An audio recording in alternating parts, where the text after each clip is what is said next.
What's going on, YouTubers? This is your boy, Master Music, and this is going to be a little in-depth conversation with everybody since I've crossed over to the losers bench. Just want to bring everybody up to speed on what's been going on ever since from surgery to now. On November 15th at 7:15 a.m., I had the RNY gastric bypass surgery performed by Dr. Lindsay Sharp and Dr. Christopher Bermudez from Rex Surgical Centers in Raleigh, North Carolina. Um, let's see. I think my surgery. My mama said they came out and talked to her around about 9:39. So surgery anywhere in between then, and everything had went well. I can remember waking up 10:30 ish in recovery, and I stayed in recovery till almost 1 o'clock. Um, uh, I woke up and I really didn't know what I was feeling. Honestly, I was so kind of loopy. But the first thing I wanted to see was my mama. Um, Anybody who knows me knows I am a mama's boy, and that was the first face I wanted to see. And all this time kept going by, and they were waiting for a room upstairs because they were busy. They were having to discharge people, and all I know is I kept wanting to see my mama. And on the flip side, she was out in the waiting room like 4 hours has been by since the surgeon came to see her, and she wanted to see her son. So finally, by that last time, she went to the desk, and they were calling her to say that they had a room, and I got to talk to her. So I'm just gonna show y'all my incisions. I have one,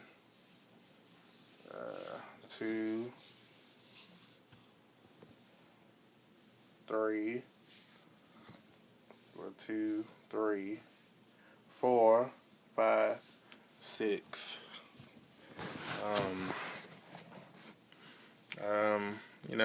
They're gonna heal up pretty well.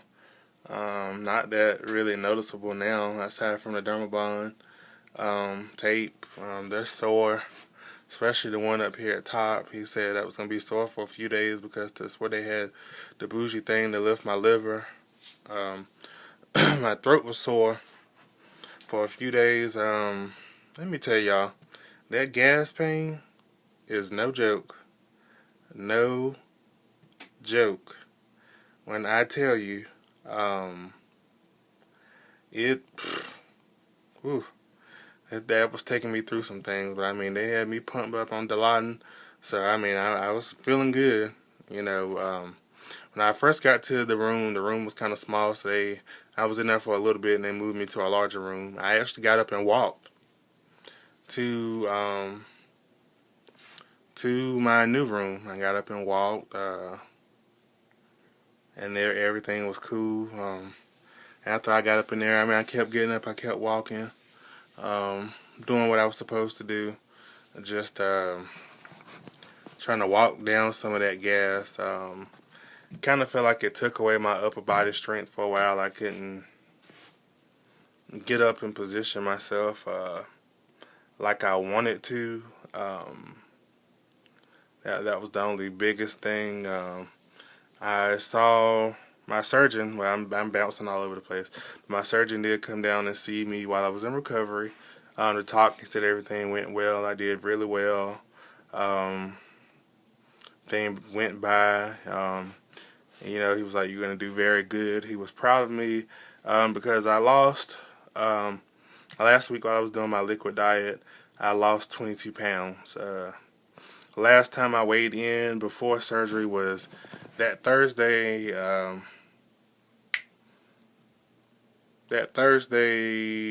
Last time I saw him, which was the day before I started my liquid diet, I weighed 402 pounds when I weighed in. And in the morning of surgery, when she put me on the scale, I was 380 pounds. So that was a 22-pound loss pre-op. Um, let's see. What else? The nurses I kind of had at first. Well, the nurse I had, she was kind of so-so. I mean, I was loopy. I don't know. I just kind of wasn't really taking too well to her. But that night, I had a really good nurse. My NA, he was some African guy, and he just seemed like he had an attitude.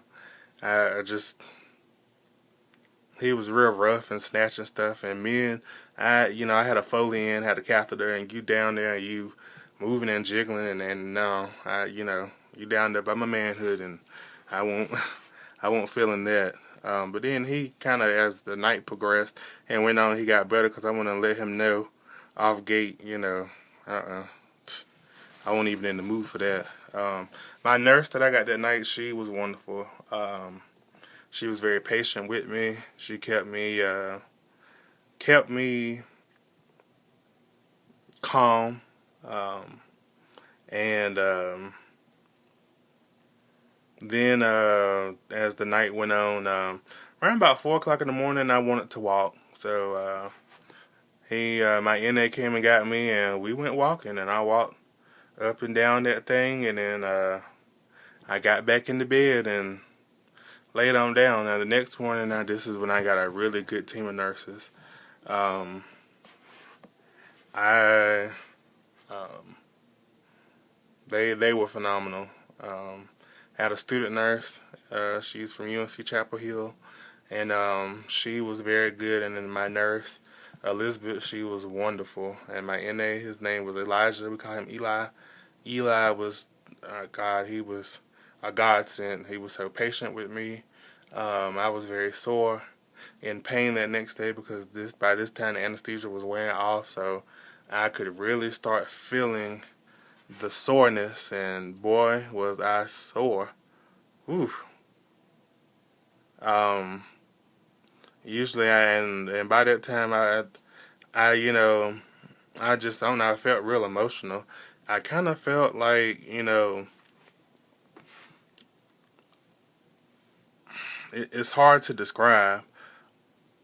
I felt like a lot of dead weight was lifted off of me, and I was real emotional, and I actually had a breakdown. Me and my mama was having a close moment, and I started crying, and I don't really ever cry, and it felt like I just cried off years of pain, years of just, and she was like, is everything okay, and then just first it went back to when I was in recovery, and I wanted to see her, I couldn't see her, and then I was just kind of agitated at some stuff, and that just led to me just letting it out, and I just felt like along with sitting on the loser's bench, I had to let go of some things because this is a new life I'm embarking on, and it ain't no half-stepping. I'm getting ready to take it to the next level, take it, because I can't, like I kept telling myself, I can't live my life like that anymore. I refuse. I'm not. I just can't do it. That's not what I do, and that's not what I'm going to do. So, I cried, and I was teary-eyed. And then for about 30 minutes I cried, and I don't cry about anything. But, I boo-hoo, bawled like a baby. And I just let years of feeling like this, feeling bad, and just the shame I had. I really came to grips with a lot of things. And in order for me to walk into my new life, walk into this new direction, I had to make things right with my past. And so just shedding and letting stuff go. And I let it go. I really let it go. That night, after I got a surgery, I called people. I called Michelle, seeing less of me, and she was very excited to hear from me. Let me tell you, This girl put it down in prayer. I was right before surgery. She sent me a text message. She prayed for me through a text message, and I mean, she put it right on out there. I mean, she was excited for me like she was having her own surgery, and I really think the tight community that we have here in the weight loss surgery community. I mean, I've come across some very I've come across people who have just really supported me, had my back. Her. I've had the support of George, the Wright brother. Tony Galloway, Mr. TH. I've had Poppy Green. He doesn't really post. He hasn't posted a video since last year, but we're Facebook friends. I mean, the whole time he just kept me encouraged and was letting me know the ins and outs. And I mean, he was hitting me up, making sure everything went okay. And he told me, I was going to do well. So he just kept me lifted. Santino, Perrin, he's kept me encouraged. And then I have quite a few people that I work with who has been through the same surgery in the hospital, and they all were checking on me, calling on me. So I mean, just the love and support. It was so overwhelming. Saturday, my surgeon came in to see me again. He came in early that morning to check on me. He wanted to see how I was doing. My mother, I think she took a liking to my surgeon because prior to this, my mother hadn't been to anything with me. I kind of been going. One of my best friends, Monique, has been my tag-along partner with everything. But my mom, she finally, she was like, I really like your surgeon. He's very personable. And just meeting the people from out of the surgical office that I dealt with, everybody's very personal. She was like, they're very organized and legit. And she really liked that. But he came in, he was like, okay, we're going to start you on some liquids. So I had a tray come. My nurse came in. They told me how to do everything. And so first I had to do 1 ounce every 30 minutes. Then I went to 1 ounce every 15 minutes. Well, the problem was, I lapped that water down and it was good, but then I got full. I'm Belgian, still got this gas, but they got me started on that. I had my meal tray came. I had Jello, chicken broth,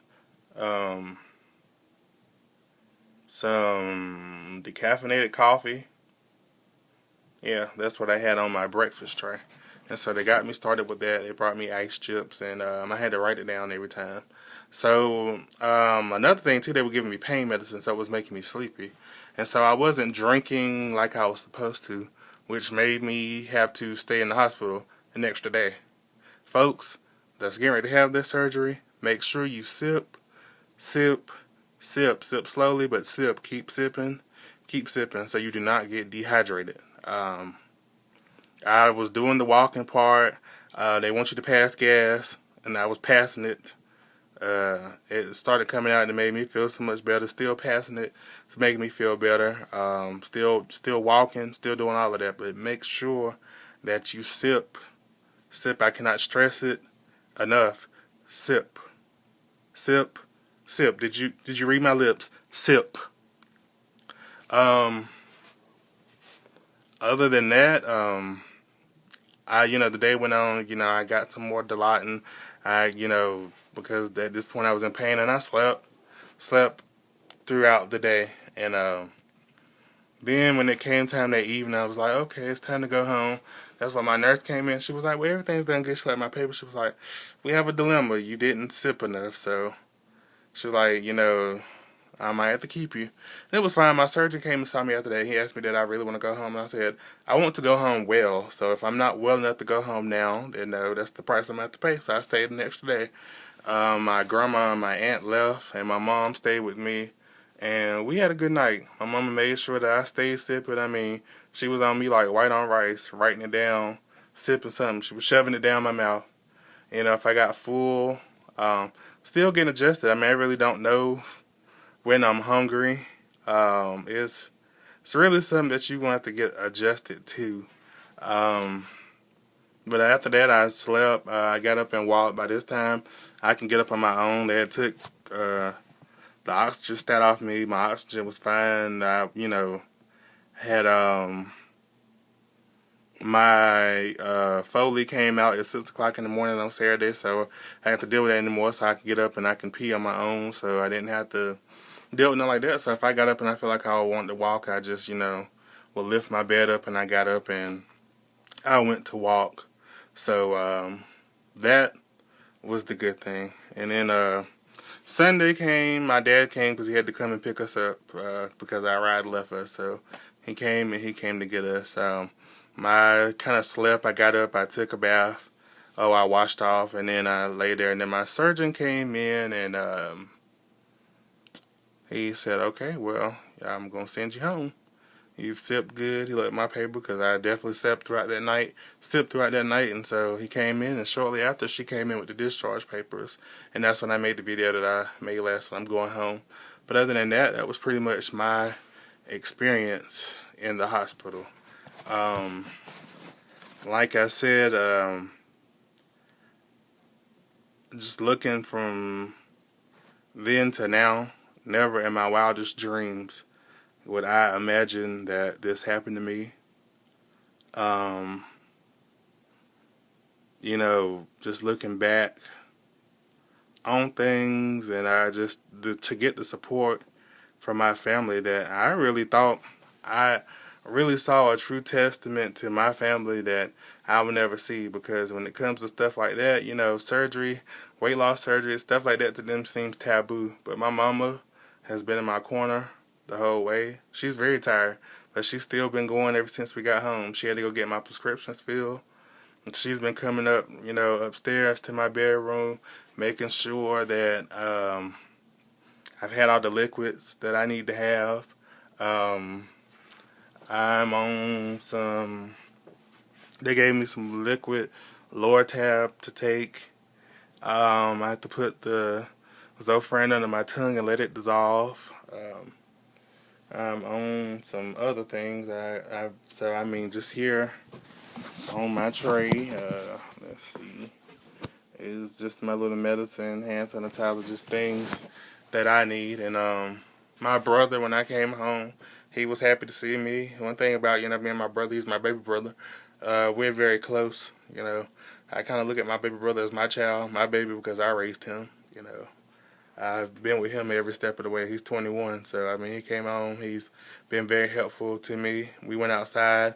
I wanted to walk some of that gas down, so he went right out with me, followed me. We walked around. My house sits on 2.9 acres of land, so we walked around that area, and I walked down some of that gas, and I felt a whole lot better. But when I came home, I had balloons all over my room that he had went and got the balloons. They were the same balloon, but it made me, these balloons right here, they've been bunched together now, but it just made me smile, just to see that from him. I got these balloons from my mama, and this is the one she said, it's all about you because it's all about me. She has made it all about me. Just some different balloons, and then she got me this nice flower right here. I've gotten cards from everyone, just here taped on my door, and this is the card right here that I got from Michelle, Seeing Less of Me. It says, "Remember, this too shall pass, painfully like a kidney stone, but it'll pass." Then she said, "Gary, hang in there. Hope you're doing well, Michelle, aka Seeing Less of Me 13. That was in the mail when I got home. So that really made me very excited, just to have all this love and support. But I've rambled on long enough. It's going on almost 20 minutes. I'll be making videos. I'm not going to be one of them people that just drop off the scene. I still watch people's videos, and I want to be a help to somebody like everyone on YouTube was a help to me. So, with that being said, I'm getting ready to lay down a little while and relax, and I'll be seeing you sometime this week. All right.